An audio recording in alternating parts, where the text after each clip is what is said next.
I always thought of myself as a simple man with simple needs.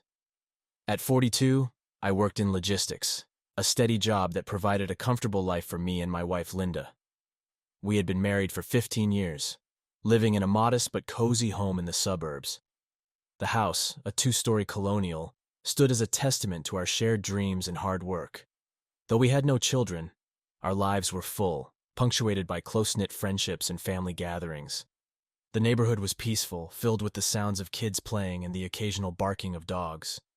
It was the kind of place where everyone knew each other, where front doors were often left unlocked, and where the biggest drama was the annual neighborhood yard sale.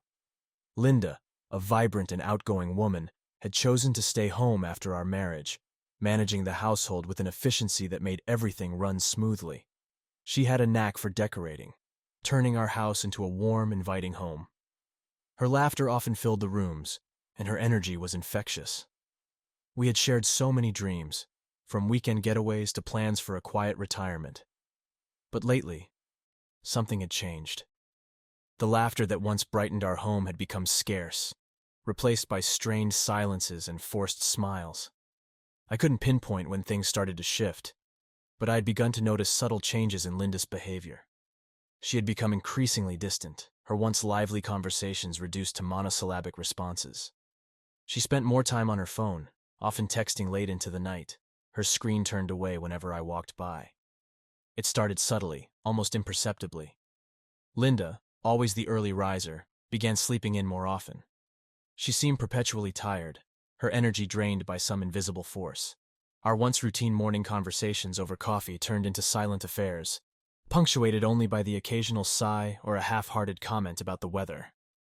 Then, there were the outings. Linda had always been social, but now she was going out more frequently, often with vague explanations. "Just meeting an old friend," she would say, or, "I need to pick up a few things." When I asked for details, she would get defensive, brushing off my questions with a wave of her hand and a quick change of subject. Her phone usage became another red flag. Linda had always been somewhat attached to her phone, but now it seemed like an extension of her. She was constantly texting, her face lighting up with notifications at all hours. I couldn't help but notice how she angled the screen away from me, her fingers flying over the keyboard with a speed and secrecy that made my stomach churn. One night, as we sat on the couch watching TV, her phone buzzed with a new message. She glanced at it quickly, then tucked it under a pillow, her cheeks flushing slightly. I felt a pang of suspicion but told myself it was nothing. I trusted Linda, or at least I wanted to. But that nagging feeling wouldn't go away. The most telling sign was our dwindling sex life.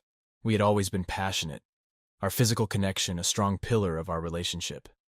But now, Linda seemed disinterested, often brushing off my advances with excuses about being tired or stressed. The intimacy that once bonded us felt like a distant memory. One evening, I came home from work to find Linda getting ready to go out. She was dressed up more than usual, her makeup flawless, her hair styled to perfection. "Where are you off to?" I asked, trying to keep my tone casual. "Oh, just meeting an old friend from college," she replied, not meeting my eyes as she fastened her earrings. "You don't know him." "Him." The word lingered in the air like a bad smell. I forced a smile and nodded, but my mind was racing. She had mentioned this friend a few times before, always in passing, always vague. Something didn't sit right with me. That night, I sat in our living room, the silence of the house pressing in on me. Linda's phone buzzed on the coffee table, a notification lighting up the screen for a brief moment. Without thinking, I reached for it, my heart pounding. The message preview was short but enough to make my blood run cold. "Can't wait to see you tonight. Miss you." I put the phone down quickly, my hands trembling. I felt a surge of anger, hurt, and confusion. Was I reading too much into this? Was there a logical explanation? I didn't know, but one thing was clear. Something was very wrong.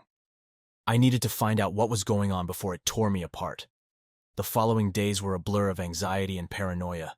I couldn't shake the feeling that something was terribly wrong, and the more I thought about it, the more convinced I became that Linda was hiding something from me. Her behavior only grew more suspicious. Late-night texts, secretive phone calls, and unexplained absences. It was like living with a stranger. One evening, Linda told me she was going out again, this time for a girls' night. She was dressed to the nines, looking stunning in a way that twisted my gut with both admiration and dread. As she left, I decided I couldn't stand the uncertainty any longer. I needed to know the truth, no matter how painful it might be. I waited for a while after she left, giving her enough time to get to wherever she was going. Then, I grabbed my coat and headed out, following the route I knew she would take. I kept a safe distance, my heart pounding with each turn. Eventually, she pulled into the parking lot of a small, dimly lit motel on the outskirts of town. I parked a few spaces away and watched as she got out of the car, glancing around nervously before heading inside. I couldn't believe it. A motel? My suspicions were all but confirmed, but I needed to see it with my own eyes. I waited a few minutes, then got out of my car and walked towards the building. I could feel my hands shaking, a mix of anger, fear, and adrenaline coursing through my veins. I approached the front desk and, with as much calm as I could muster, asked if a woman matching Linda's description had checked in. The clerk gave me a knowing look and pointed me towards a room at the end of the hall. I took a deep breath and walked down the corridor, each step feeling heavier than the last. When I reached the door, I could hear muffled voices and laughter coming from inside. My heart sank. I didn't want to believe it, but there was no denying what was happening. I raised my hand and knocked, my knuckles rapping sharply against the wood. There was a moment of silence, then hurried whispers and the sound of footsteps. The door opened slightly, and I saw a man I didn't recognize standing there, his shirt half-buttoned, a look of surprise and annoyance on his face. "Can I help you?" he asked, his voice edged with irritation. I didn't answer. Instead, I pushed the door open and walked in, my eyes immediately locking onto Linda. She was sitting on the edge of the bed, her hair disheveled, her face flushed. The look of guilt and fear in her eyes confirmed everything. "Jake," she stammered, standing up quickly. "What are you doing here?" I could feel my hands balling into fists, my vision narrowing as the anger took over. "What the hell is going on here, Linda?" The man stepped forward, trying to play the peacemaker. "Hey man, let's just calm down. This isn't what it looks like." I turned on him, my rage boiling over. "Shut up! Who the hell do you think you are, messing with my wife?" Before he could respond, I lunged at him, driven by a primal fury I had never felt before. My fist connected with his jaw, sending him stumbling back. He tried to fight back, but I was fueled by months of suspicion and betrayal. I landed another punch, then another, until he was on the floor, bloodied and dazed. Linda screamed, begging me to stop, but I couldn't. All the hurt, the anger, the betrayal. It all came pouring out in a blind rage. I grabbed the man by his shirt, lifting him up only to slam him back down again. "How could you?" I shouted, my voice cracking with emotion. "How could you do this to me? To us?" The man lay on the floor, groaning in pain, and I finally let go, stepping back and breathing heavily. Linda rushed to his side, her eyes wide with terror. "Jake, please stop! You're going to kill him!" I stood there, chest heaving, the reality of what I had done slowly sinking in. The room was a mess. The man was barely conscious, and Linda was sobbing uncontrollably. I looked at her, my heart breaking all over again. "This is over, Linda," I said quietly, my voice trembling with a mix of anger and sorrow. "We're over." Without waiting for her response, I turned and walked out of the room, the weight of the betrayal pressing down on me with every step. I needed to get out, to clear my head, to figure out what the hell I was going to do next. But one thing was certain. My life would never be the same again. I drove home in a daze, my mind racing with thoughts of what had just happened. Every memory with Linda, every moment we shared, felt like a cruel joke now. I could still feel the adrenaline coursing through my veins, my knuckles sore from the fight. When I got home, I didn't know what to do with myself. I wandered aimlessly from room to room, haunted by the ghost of our marriage. It wasn't long before Linda came home. I heard her car pull up, and a few moments later, the front door creaked open. She stepped inside, her face pale, her eyes red from crying. She closed the door softly, as if trying not to disturb me, and then stood there looking lost and fragile. "Jake, we need to talk," she said, her voice barely above a whisper. "Talk?" You want to talk now? I replied, the sarcasm and bitterness dripping from my words. What could you possibly say to make this better, Linda? She took a hesitant step forward. I'm sorry, I'm so sorry. I never wanted to hurt you. Bullshit! I shouted, unable to contain my rage. You didn't think about me once while you were screwing around with him, did you? Tears streamed down her face, but they only fueled my anger. I wanted to see remorse, but all I saw was a woman who got caught. How long, Linda? How long has this been going on? She hesitated, looking down at her feet. A few months, she finally admitted. A few months? I echoed, my voice rising. A few months of lies and betrayal. How could you do this to us? She started to sob, her shoulders shaking. I was lonely, Jake. You were always at work, always busy. I felt like you didn't see me anymore. And you think that justifies cheating? I yelled. You think that's a good enough excuse to destroy everything we've built? It's not an excuse, she said through her tears. It's just how I felt. I know it was wrong. I know I hurt you. I hate myself for it. I wanted to believe her, but her words felt hollow, like a rehearsed speech. If you hated yourself for it, you wouldn't have done it in the first place. She reached out to touch my arm, but I recoiled. Please, Jake, we can get through this. We can go to counseling. We can try to fix it. Fix it? I laughed bitterly. There's nothing left to fix, Linda. You shattered everything. I can't trust you anymore. She dropped to her knees, her hands clasped together. Please, Jake, don't do this. Don't throw us away. I'm not throwing us away. You did that the moment you decided to cheat, I said coldly. I'm filing for divorce. Her face crumpled, and she let out a wail of despair. No, please, we can make it work. I'll do anything. The sight of her begging was both pitiful and infuriating. I felt a mix of satisfaction and sorrow seeing her like this, but I couldn't let it soften my resolve. It's too late, Linda. You made your choice, and now I'm making mine. She stood up, her sorrow morphing into anger. You think you're so perfect, Jake? You think you never made mistakes? You think working all the time made you a good husband? This isn't about my mistakes, I shot back. This is about your betrayal. Don't try to turn this around on me. She took a step closer, her eyes blazing with anger. You're not perfect, Jake. You've neglected me for years. You made me feel invisible. Maybe if you'd been a better husband, I wouldn't have looked elsewhere. Her words stung, hitting a nerve I didn't want to acknowledge. I worked hard to provide for us, to give us a good life. That's not neglect, that's love. Love? She scoffed. You call working late every night love? You call ignoring me love? I did everything I could to make you happy, I said, my voice trembling with emotion. And this is how you repay me? I'm not the only one at fault here, Jake, she snapped. You pushed me away. I pushed you away? I echoed, incredulous. You cheated on me, Linda. That's on you, not me. The argument escalated, our voices rising, each of us throwing accusations and blame. It felt like all the years of our marriage were being ripped apart, piece by piece. The love we once shared was buried under layers of anger and resentment.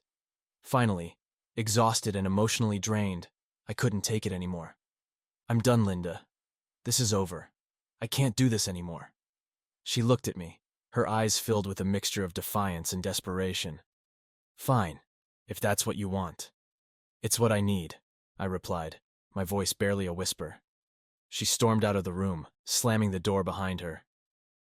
I sank onto the couch, my head in my hands, the weight of the confrontation pressing down on me. It was over. Our marriage was truly over. The realization was both devastating and liberating. I knew the road ahead would be difficult, filled with pain and uncertainty.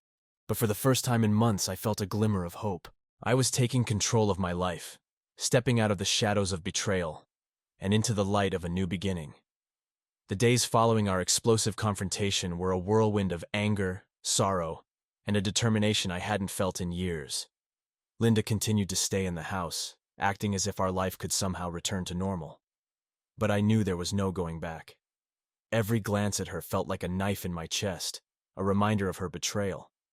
I decided that if she could betray me so callously, I would show her the consequences of her actions. I didn't want just a simple divorce. I wanted her to feel the same pain, the same humiliation she had inflicted on me. It was time for revenge.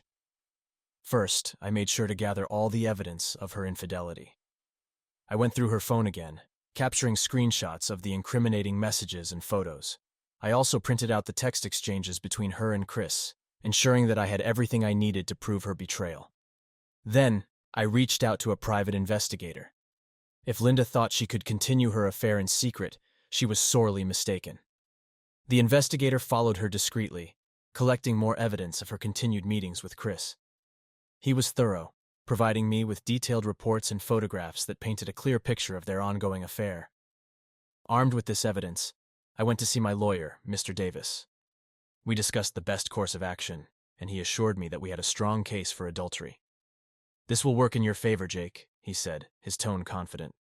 "We can push for a favorable settlement, and you'll have a strong case for any other actions you want to take."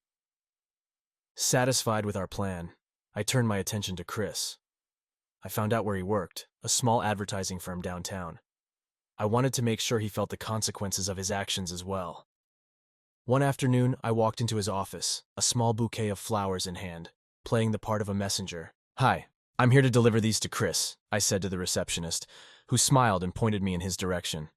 I walked over to his desk, my heart pounding with a mix of anticipation and fury. Chris looked up, surprised to see me. "Can I help you?" he asked, his tone polite but wary. I handed him the flowers, my smile not reaching my eyes.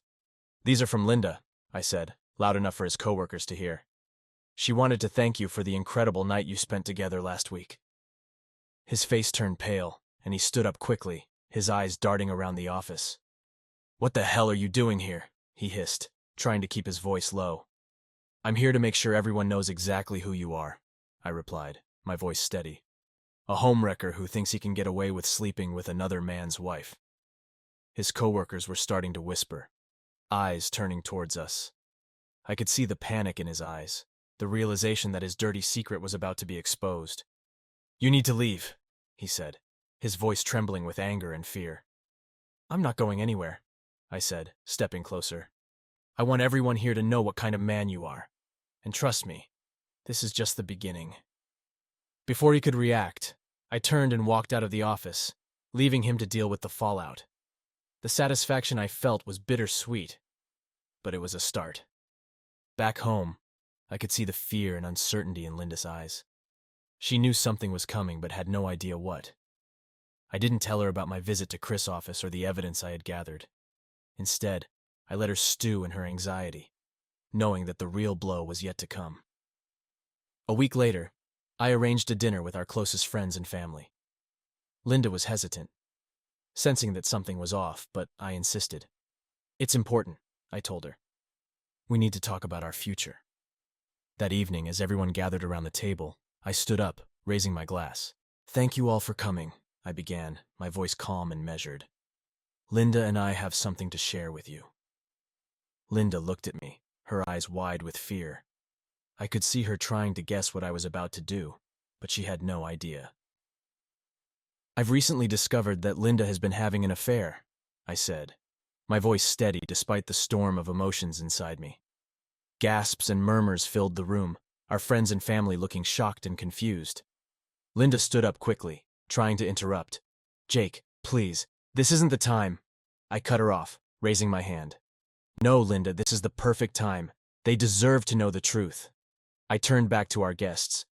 "I have evidence, photos, messages, everything. She's been cheating on me for months with a man named Chris." The room erupted into chaos, everyone talking at once, disbelief and anger filling the air. Linda looked like she was about to faint, her face pale, her eyes wide with shock and humiliation. "I'm filing for divorce," I continued, my voice cutting through the noise. "And I want you all to know that I tried. I tried to be a good husband, to make this work, but she destroyed it." Linda collapsed into her chair, sobbing uncontrollably. I felt a pang of sadness seeing her like that, but it was quickly overshadowed by the satisfaction of exposing her betrayal.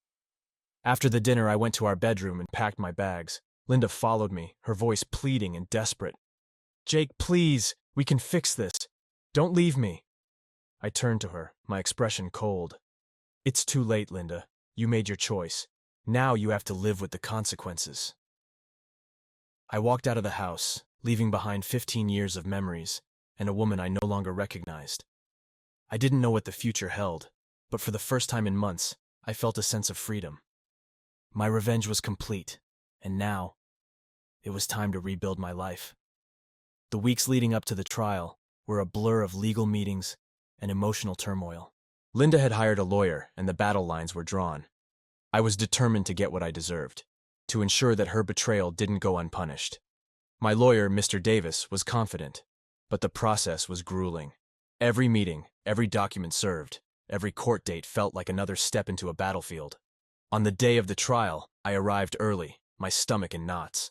The courthouse loomed large, a stark reminder of the gravity of what was happening. I walked through the cold marble halls, feeling the weight of the past months pressing down on me. I spotted Linda and her lawyer across the hall. She looked different, more fragile, her confidence replaced by a nervous tension. Our eyes met briefly, and I saw a flicker of something, remorse perhaps, but I quickly looked away, focusing on the task at hand. The trial began with the usual formalities, the judge outlining the proceedings, lawyers presenting their cases. Mr. Davis laid out our evidence meticulously, highlighting the infidelity, the betrayal, and the impact it had on our marriage. He presented the photos, the messages, and the investigators' reports. Each piece of evidence felt like a dagger, reopening wounds I was trying to heal. Linda's lawyer countered, trying to paint a picture of a neglected wife, driven to infidelity by loneliness and isolation. He spoke of my long work hours, my emotional distance, twisting the narrative to shift some of the blame onto me. It was painful to hear, but I remained stoic, knowing that the truth was on my side. Linda took the stand, her voice trembling as she recounted her version of events. She admitted to the affair but insisted that it was a mistake, a lapse in judgment driven by desperation. She spoke of feeling abandoned, of seeking comfort in the wrong place. Her tears flowed freely, but they did little to sway my resolve. I knew the truth, and no amount of emotional manipulation could change that. When it was my turn to testify, I spoke plainly, recounting the months of suspicion, the discovery of her betrayal, and the impact it had on me. I talked about the confrontation, the evidence, and the emotional toll it had taken. I didn't sugarcoat anything, laying bare the raw pain and anger that had consumed me. I wanted the court to understand the depth of the betrayal and the irreparable damage it had caused. The cross-examination was intense, Linda's lawyer trying to poke holes in my testimony, to paint me as a workaholic husband who drove his wife away, but I held my ground, countering each question with honesty and clarity. I could see the judge watching intently, weighing every word, every piece of evidence. After days of testimony and arguments, the trial finally drew to a close. The judge called for a recess, promising a decision by the end of the day. I left the courtroom, my nerves frayed, feeling both drained and anxious. I sat outside on a bench, trying to gather my thoughts, waiting for what felt like an eternity. Finally, we were called back into the courtroom. The judge took his seat, and the room fell silent. He began by acknowledging the complexity of the case, the pain on both sides. He spoke of the evidence, the testimonies, and the legal precedents. And then he delivered his verdict. The judge ruled in my favor, granting the divorce on grounds of adultery. He awarded me a favorable settlement, recognizing the financial and emotional toll Linda's actions had taken on me. The division of assets was fair, and the judge admonished Linda for her actions, underscoring the seriousness of her betrayal. As the ruling was read, I felt a wave of relief wash over me. It was over. The long, painful battle was finally over. I glanced at Linda, who sat with her head bowed, tears streaming down her face. Despite everything, I felt a pang of sympathy for her. This was not how I had imagined our life together ending. After the trial, I walked out of the courthouse, the sun shining brightly, a stark contrast to the heavy emotions inside me. I took a deep breath, feeling the weight of the past months lifting slightly. There was still a long road ahead, but for the first time, I felt a sense of closure. As I headed home, I thought about the future. The trial had been a significant chapter in my life, but it wasn't the end. It was a new beginning, a chance to rebuild, to find peace and happiness on my own terms, and for that, I was grateful. The trial was behind me, and as I walked out of the courthouse, I felt a strange mix of relief and uncertainty. The life I had known was over, but a new chapter was about to begin. The days that followed were filled with a sense of liberation. I no longer had to endure the constant tension and betrayal that had poisoned my marriage. I was free to rediscover myself, to build a life that was truly mine. The first step was finding a new place to live. I wanted a fresh start, somewhere that didn't hold the memories of my failed marriage. I found a small apartment downtown close to my work. It was modest but comfortable, with large windows that let in plenty of light. Moving in was a cathartic experience. Each box unpacked a step away from my old life. I threw myself into my job, finding solace in the routine and the sense of accomplishment it brought. My colleagues, who had been supportive throughout the ordeal, noticed the change in me. I was more focused, more driven, and for the first time in a long time, I felt a sense of purpose. In the evenings, I took long walks through the city, exploring neighborhoods I had never visited before. The vibrant energy of the city was infectious, and I found myself drawn to its rhythm. I started running again, something I had given up years ago. The physical exertion was a release, a way to clear my mind and rebuild my strength. One evening, as I jogged through a nearby park, I noticed a group of people practicing yoga. Intrigued, I joined the class the next day. Yoga became a new passion, a way to center myself and find peace amidst the chaos. The instructor, a kind woman named Sarah, noticed my dedication and encouraged me to keep coming. It wasn't long before I made new friends in the class, people who had their own stories of loss and recovery. Socially, I began to reconnect with old friends and make new ones. I accepted invitations to dinners and parties, things I had often declined during my marriage. It was refreshing to be around people who saw me for who I was, not just Linda's husband. I even joined a local book club, rediscovering my love for reading and the joy of discussing stories with others. One night at a friend's party, I met Claire. She was different from anyone I had ever known, independent, confident, and full of life. We hit it off immediately, spending the evening talking and laughing. Over the next few weeks, we started seeing each other more frequently. Claire was patient, understanding the baggage I carried from my past. She never pressured me, allowing our relationship to develop naturally. As the months passed, I found myself opening up to Claire in ways I hadn't thought possible.